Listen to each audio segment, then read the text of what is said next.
सभी विद्यार्थियों को नमस्कार। अपने इस YouTube चैनल पर आपका स्वागत है। हूँ अभिनंदन। हाँ, तो विद्यार्थियों, आज हम संस्कृत भाषा में वचन देखने जा रहे हैं। तो वचन किसे कहते हैं?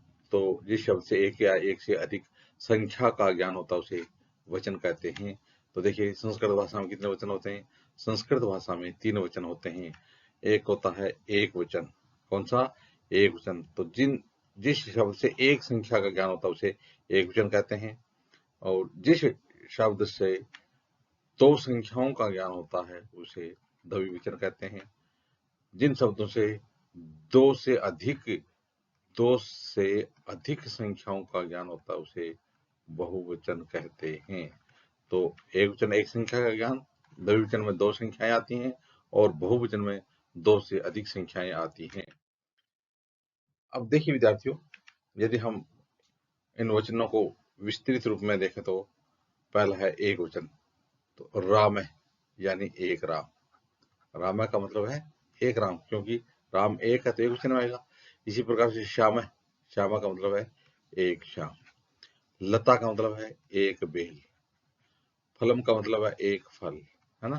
तो यह तो राम है, श्याम है पुल्लिंग में हो गए, लता स्त्रीलिंग में और फलम नपुंसकलिंग में।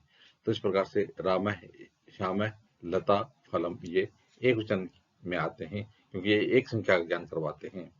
द्विवचन का मतलब है दो संख्याओं का ज्ञान। तो राम है का मतलब एक राम है, तो रामो का मतलब दो राम। श्याम का मतलब एक श्याम, तो श्यामो का मतलब दो श्याम। इसी प्रकार से लता का मतलब एक बेल, तो लते का मतलब दो बेले। फलम का मतलब एक फल, फले का मतलब दो फल। इसी प्रकार से रामा, तो राम है एक राम, रामो दो राम, और राम दो से अधिक, बहुवचन बहुवचन दो से अधिक, है ना। रामो द्विवचन में है क्योंकि दो संख्या ज्ञान हो रहा है, और रामा बहुवचन है क्योंकि दो से अधिक संख्या ज्ञान हो रहा है। तो रामा बहुत सारे राम, श्यामा बहुत सारे श्याम। इसी प्रकार से लता एक बेल, लते दो बेलें। लता बहुवचन में है ना, तो बहुत सारी बेलें। लता बहुत सारी बेलें, तो लता लते लता बहुत सारी बेलें। इसी प्रकार से फलम एक फल, फले दो फल, फलानी बहुत सारे फल, फलानी बहुत सारे फल। तो इसमें कौन सा वचन हो जाएगा? बहुवचन हो जाएगा। तो इसी प्रकार से वनम वने वनानी, तो वनम एक वन, वने दो वन, वनानी बहुत सारे वन। इस प्रकार से विद्यार्थियों, आज हमने संस्कृत भाषा में वचन देखे। आगे आने वाली वीडियो में इसी प्रकार से हम संस्कृत व्याकरण संबंधी देखते रहेंगे। आप भी अपने इस यूट्यूब चैनल के साथ बने रहिए। वीडियो देखने के लिए धन्यवाद।